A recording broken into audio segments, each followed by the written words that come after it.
This week, I just want to be brutally honest with you guys. Like, honest.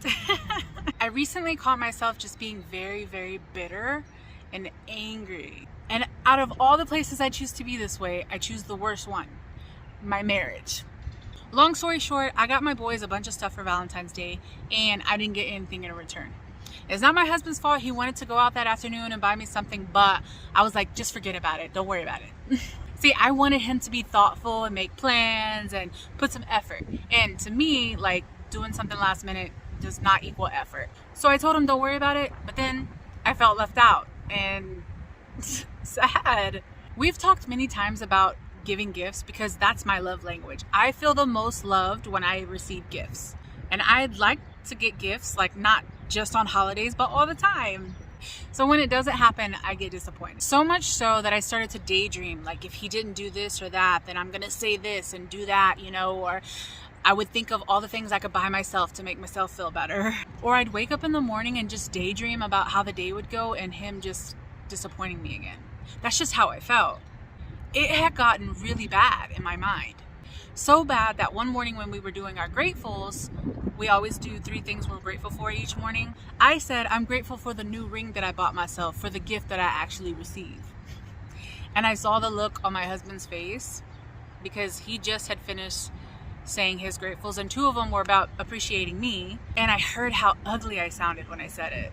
So I dropped off the boys that morning and I started watching YouTube videos about just becoming bitter because I felt it. I heard a preacher say that the only way to stop being bitter is to replace every bitter thought with a grateful one. Every time you start to go on negatively in your mind about something, any one thing, you need to stop and start saying everything that you're grateful for. Either for that person, that situation, or circumstance, whatever it is. And in time, even the negative memories will put a smile on your face because you know that you chose love in spite of. See, one thing that I know for sure, without a doubt, is that my husband loves me. Lord have mercy, my husband loves me. Maybe not the way I want him to all the time.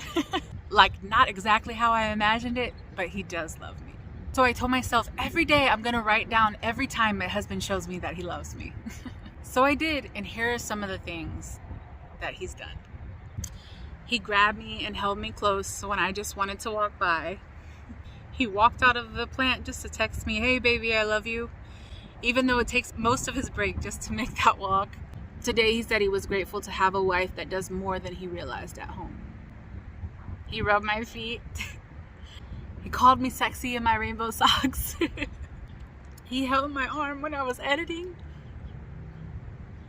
He always asked me, are you okay when I'm in the bathroom too long?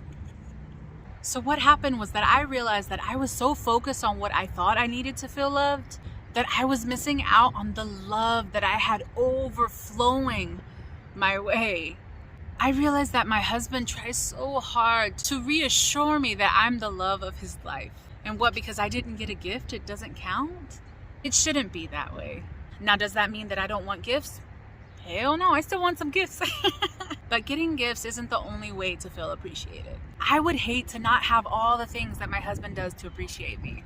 And I would hate for him to feel unappreciated just because I'm stuck on the wrong things. Bitterness is a result of clinging to negative experiences. It serves you no good and it closes the door to your future. You can't move forward when you're bitter. You can't enjoy right now or what's to come when you're bitter. You can't heal, have peace, or joy if you're bitter. So whatever it is that you're holding on to, whether it's in a relationship, at work, with your kids, a situation at church, whatever it is, I want you to make the decision right now to stop being bitter. Every time the negative experience comes to your memory or your mind, replace it. Replace it with something you're grateful for. Make a list or create a mantra of positivity. I don't care how bad it is. I've been through some horrific things in my life. There is always a possibility to find something good in what you've been through. With the grace of God, I've found something positive in every single situation. And I know that you can too. And I'm gonna tell you right now, it's not gonna be easy, but it'll be worth it because you're worth it. Thank you so much for watching. Just a little PS, my husband bought me a gift today, he said, and it's coming in the mail. And I feel like it's because I told him about all the things that I appreciate him for like that I know that he loves me so much that he was able to appreciate me back the way that I want. Love is a two-way street, and sometimes we gotta let people love the way they love, and sometimes we gotta figure out how other people feel loved. It's a beautiful growing lesson, and I hope that we all continue to learn it every chance we get. See you next time.